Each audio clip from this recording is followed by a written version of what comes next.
बहुत समय पहले की बात है। एक छोटा सा गांव था, नाम था धर्मनगर। गांव के लोग सीधे साधे, मेहनती और ईमानदार थे। उन्हीं में से एक था हीरा, एक गरीब किसान। हीरा दिल का बड़ा नेक था। एक रात हीरा अपने खेत से काम करके लौट रहा था कि तभी उसकी नजर एक चमचमाते मटके पर पड़ी। मटके से अजीब सी चमक निकल रही थी। ये क्या, इतना चमकीला मटका, और इससे इतनी अजीब सी चमक भी आ रही है। कहीं ये सोने का तो नहीं? हीरा मटके के पास गया और उसे अपने हाथ से रगड़ा। तभी मटका हिलने लगा और उससे एक आवाज आई, पहले सुलझाओ, जो चाहो वो पाओ। अरे ये मटका तो बोलता है। कहीं मैं कोई सपना तो नहीं देख रहा? मटका अचानक एक पहेली पूछता है। ना कोई रूप ना कोई रंग, पर हर जगह हूं मैं उमंग। पकड़ो मुझे तो फिसल जाऊं, छोड़ो तो खुद लौट आऊं। बताओ कौन हूं मैं? हवा। हाँ, हवा ही तो है, जिसका ना कोई रंग है ना ही कोई रूप। उत्तर सही। अब मांगो, जो चाहे मांगो। मेरे खेत में कभी भी फसल खराब ना हो और मुझे गांव का सबसे धनी आदमी बनना है। मटके से अचानक खूब सारा पैसा निकल आया। हीरा काफी खुश हो गया। उसे यकीन नहीं हो रहा था। हीरा मटके को लेकर अपने घर आ गया।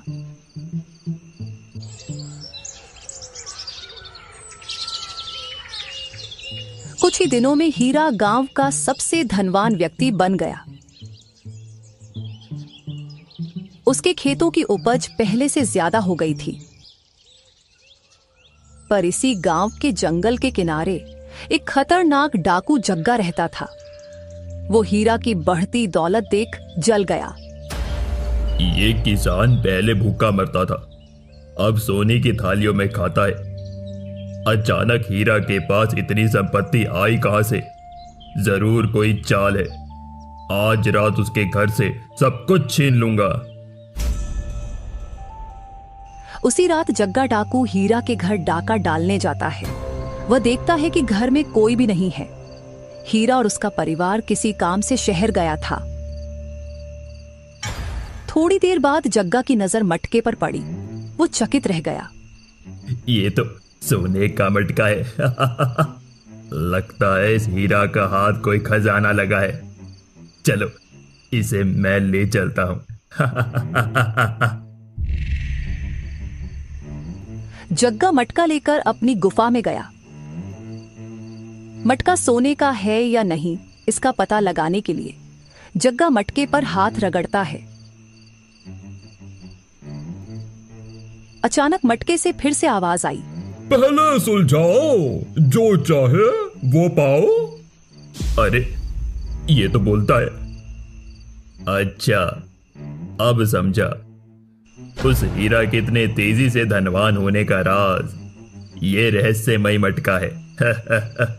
चलो देखते हैं। सफेद हूं लेकिन दूध नहीं, उड़ता हूं लेकिन पक्षी नहीं। क्या हूं मैं? बादल। उत्तर सही। अब मांगो, जो चाहे मांगो। जग्गा सोच में पड़ गया। सारा धन तो हीरा मांग चुका है। चलो गांव से रोज एक घर से कुछ कीमती सामान गायब करवा देता हूं, कोई समझ भी नहीं पाएगा। अगली सुबह जब हीरा शहर से घर आता है तो वह देखता है कि मटका गायब है। हीरा तुरंत गांव की सभा में जाकर अपने घर में चोरी की घटना के बारे में सबको बताता है। हर रात गांव से कुछ न कुछ गायब होने लगा, लेकिन किसी ने चोर को नहीं देखा।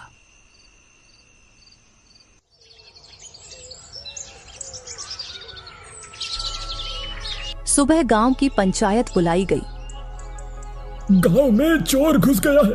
रोज कुछ ना कुछ चोरी हो रही है। अब पानी सिर से ऊपर जा चुका है। मुझे तो इस हीरा पर ही शक है।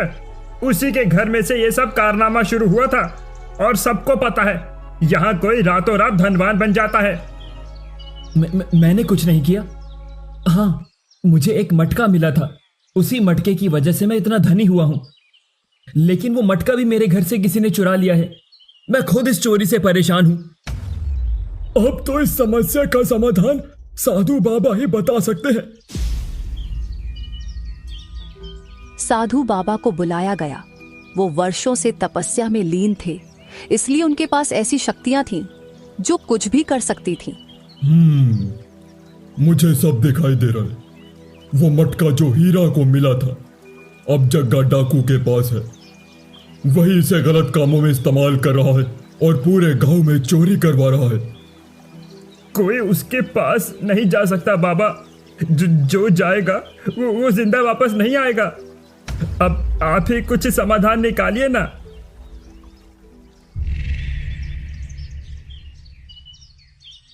साधु बाबा ने आंखें बंद की और मन ही मन एक मंत्र पढ़ा।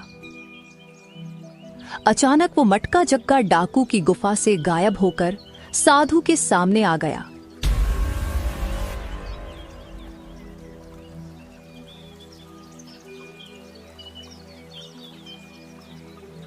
साधु बाबा ने मटके पर हाथ रगड़ा।